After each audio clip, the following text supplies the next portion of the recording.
Shalom, selamat pagi saudaraku. Pagi ini apakah Anda sudah membaca firman Tuhan? Bagi yang belum, mari bersama-sama kita membaca firman Tuhan. Namun kita awali dengan berdoa. Bapa kami yang di surga, terpujilah nama-Mu di mana sepanjang istirahat kami, Tuhan menyertai melindungi kami. Pagi ini Tuhan bangunkan kami dengan penuh sukacita. Kami bersyukur pagi ini. Tuhan izinkan kami boleh melihat hari yang baru ini, pun kami ucapkan syukur bagi-Mu Bapa. Namun sebelum kami memulai aktivitas kami mau mendengarkan sebagian dari firman-Mu. Berkati firman-Mu, berkati hati kami agar sungguh kebenaran firman-Mu boleh menjadi kekuatan dalam hidup kami. Terima kasih Bapa, berkata-katalah melalui kebenaran firman-Mu, kami siap mendengarkannya. Dalam nama Tuhan Yesus kami berdoa dan mengucap syukur. Haleluya, amin. Firman Tuhan yang boleh kita renungkan pagi ini saudaraku terambil dari kitab Lukas 2 ayat 10-14. Firman Tuhan berkata, lalu kata malaikat itu kepada mereka, jangan takut, sebab sesungguhnya aku memberitakan kepadamu kesukaan besar untuk seluruh bangsa. Hari ini telah lahir bagimu juru selamat, yaitu Kristus Tuhan di kota Daud. Dan inilah tandanya bagimu, kamu akan menjumpai seorang bayi dibungkus dengan lampin dan terbaring di dalam palungan. Dan tiba-tiba tampaklah bersama-sama dengan malaikat itu sejumlah besar bala tentara sorga yang memuji Allah, katanya, kemuliaan bagi Allah di tempat yang maha tinggi, dan damai sejahtera di bumi di antara manusia yang berkenan kepadanya. Saudaraku, ini adalah pemberitaan tentang kelahiran Yesus Kristus di kota Daud, yakni di kota Bethlehem, di mana 2000 tahun lewat yang lalu Tuhan sudah hadir di dunia ini untuk memberikan keselamatan buat manusia. Ya, Tuhan Yesus datang tentu ada tujuan khusus kenapa dia mesti harus datang dari surga untuk menjumpai manusia. Dia hidup seperti manusia, dia lahir dari rahim seorang ibu yang bernama Bunda Maria.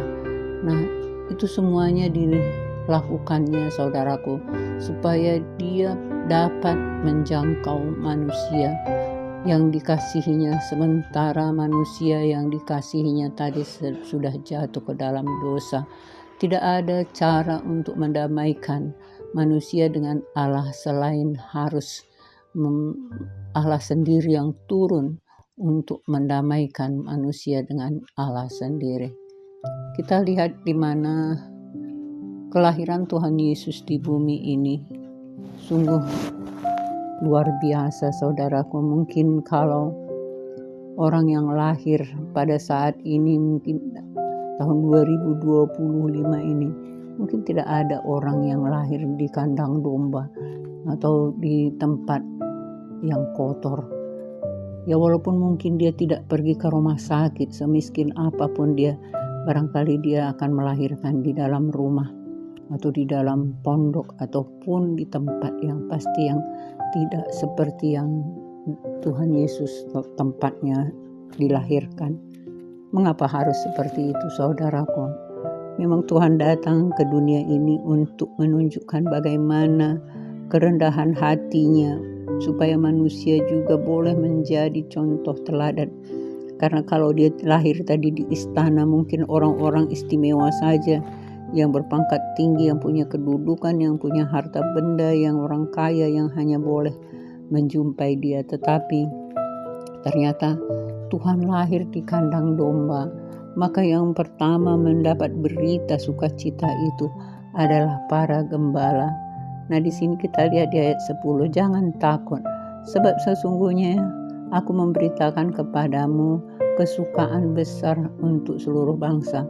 Hari ini telah lahir bagimu juru selamat, yaitu Kristus Tuhan di kota Daud. Nah, ini semua disampaikan kepada gembala yang sedang berada di padang menggembalakan domba-dombanya saudaraku. Dan malaikat Tuhan tidak datang kepada pejabat-pejabat tinggi. Dia tidak datang kepada Raja Herodes, dia tidak datang kepada gubernur-gubernur yang ada di Yerusalem, tetapi dia memberitakannya. Malaikat Tuhan diutus datang kepada para gembala. Dan inilah tandanya bagimu, kamu akan menjumpai seorang bayi dibungkus dengan lampin dan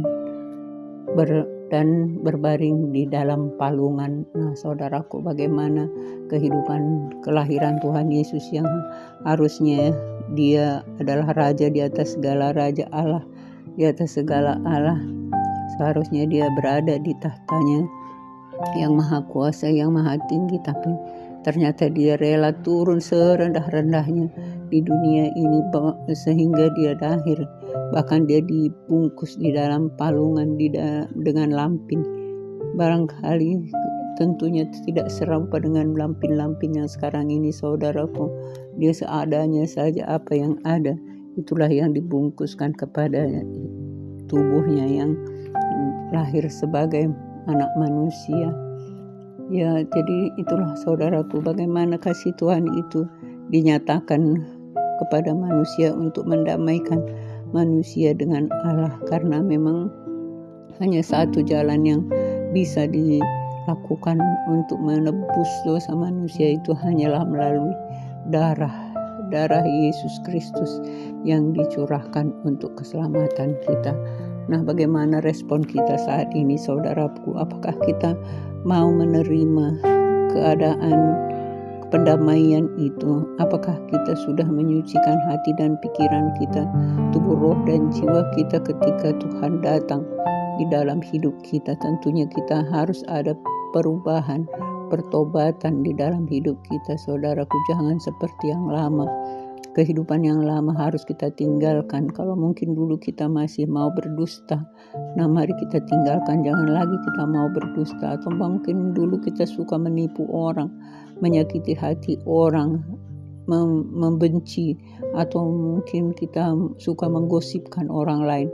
Nah, semua ini harus kita tinggalkan, saudaraku, supaya sungguh-sungguh Tuhan hadir di dalam hidup kita. Karena Natal ini bukan hanya selebrasinya saja yang harus kita rayakan, bahwa kelahiran Tuhan Yesus 2000 tahun yang lalu itu membawa kedamaian buat hidup kita. Tetapi sekarang yang dituntut bukan lagi hanya selebrasinya, tapi bagaimana hati kita merespon kehadiran Tuhan di dalam hidup kita. Apakah kita mau berubah dalam segala tingkah laku, perbuatan kita, hati pikiran kita, supaya kita layak menjadi anak-anak kekasih Tuhan. Nah, ini menjadi pertanyaan. Mari kita introspeksi diri kita masing-masing, saudaraku, supaya sungguh-sungguh damai sejahtera Tuhan yang Tuhan janjikan buat kehidupan orang yang mau menerimanya sebagai Tuhan dan Juru Selamatnya, tentu itu akan menjadi milik kita. Nah, di sini kita lihat bahwa bagaimana malaikat Tuhan datang, dan tiba-tiba tampaklah bersama-sama dengan malaikat itu sejumlah balat tentara sorga yang memuji Allah. Katanya, kemuliaan bagi Allah di tempat yang maha tinggi, dan damai sejahtera di bumi di antara manusia yang berkenan kepadanya. Nah, ini dia jadi, saudaraku, yang Tuhan ingatkan hari ini. Kemuliaan bagi Allah di tempat yang maha tinggi dan damai sejahtera di bumi. Jadi ketika kita mau menerima Yesus sebagai Tuhan dan Juru Selamat kita yang hidup, maka kemuliaan Tuhan yang maha tinggi akan memberikan damai sejahtera bagi kita di bumi pada manusia yang berkenan kepadanya. Jadi artinya Tuhan mau melihat hati kita. Apakah kita sudah bisa berdamai dengan Allah? Dan sebelum kita berdamai dengan Allah, tentunya kita juga harus berdamai dengan sesama manusia, saudaraku.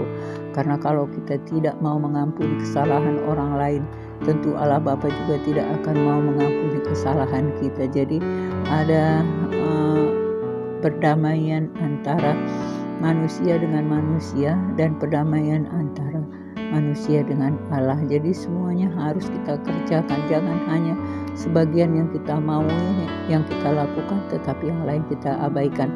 Nah, oleh karena itu mari kita introspeksi diri kita, saudaraku. Apakah kita sudah berdamai dengan saudara-saudara kita, dengan sesama kita manusia, Apakah kita masih ada rasa benci, rasa dendam, rasa iri hati, dengki, atau kita masih menggosipkan orang lain, atau kita masih menyakiti hati orang, masih menipu, masih berdusta. Mari kita minta ampun kepada Tuhan supaya semua itu kita tinggalkan, supaya kita bisa berdamai dengan Allah Bapa di surga, sehingga kita layak menjadi anak-anak kekasih hatinya, supaya kita berkenan di hadapannya, saudaraku. Jadi inilah makna Natal. Jangan kita hanya mengikuti selebrasi Natal setiap hari. Mungkin dalam satu bulan ini sudah 28 hari, bulan Desember mungkin ada yang sampai 20 kali sudah mengikuti perayaan Natal. Tapi apakah hidup kita berubah, saudaraku? Ini hanya kita bisa mengintrospeksi diri sendiri. Ya, mari kita lihat hati kita yang terdalam. Apakah kita sudah berkenan di hadapan Tuhan? Oleh karena itu, mari saudaraku, periksa hatimu, periksa tubuh, roh, dan jiwamu. Mari kita datang kepada Tuhan Yesus, minta ampun kepadanya, supaya kita dapat berdamai dengan Bapa di surga dan dengan sesama manusia. Inilah doa, inilah firman Tuhan yang bisa kita sambut, yang kita boleh renungkan hari ini, saudaraku. Mari kita berdoa. Bapa kami yang di surga, terima kasih Tuhan, Natal yang boleh kami rayakan di bulan Desember tahun 2025 ini. Bapa, kami percaya Engkau yang menjamah hati kami masing-masing, supaya sungguh kami berkenan di hadapan-Mu Tuhan. Mungkin banyak hal yang tidak berkenan di hati-Mu dalam tahun 2025 yang kami lakukan. Ampuni kami Bapa dengan segala kelalaian kami, dengan segala kesalahan kami, pelanggaran kami, dengan segala dosa-dosa yang kami lakukan. Ampuni kami Tuhan, karena kami tahu bahwa Engkau adalah Tuhan dan Juru Selamat kami yang hidup. Hanya kepadamu kami bersandar. Engkau Allah yang setia. Engkau selalu mau menerima ketika kami mau datang kepadamu minta ampun.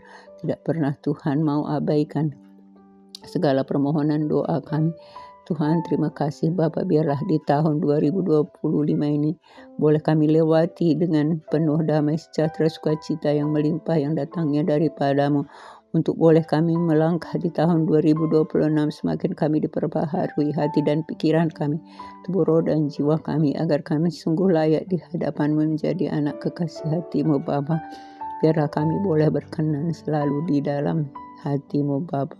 Terima kasih Bapa, mampukan kami untuk melakukannya. Jadikan kami pelaku-pelaku firman-Mu.